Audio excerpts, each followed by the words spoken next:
My name is Tim Coughlin. I'm with Bird-X. We're a 51-year-old bird product company. We make products that keep birds off of and out of buildings. I've been in the pest control business for 28 years. With Bird-X about 2 years.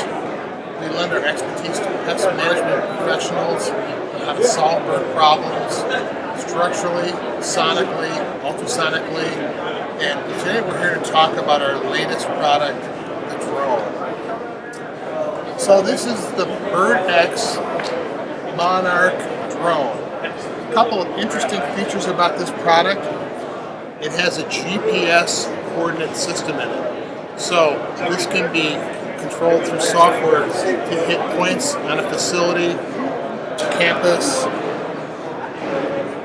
to tell us where to go to move birds off the property. You can also mount a camera on this drone that will give you a video of where the birds are, where you might want to place your control measures. Now on the bottom of the drone you will see a speaker. That's actually our Bird Expeller Pro. It's got sounds from predator birds, hawks, falcons.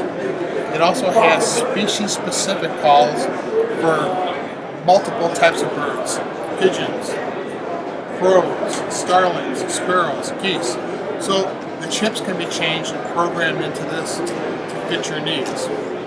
This has been tested, works really well on a number of levels, both as a predator. Birds are frightened of this. You can dive bomb the birds with it. You can use it as a sonic device to scare them. Once birds hear a distress call, they know there's danger, so the rest of the flock will move. We're finding great interest here at PestWorld 2015, and we're really excited about this product. Great innovation for our industry.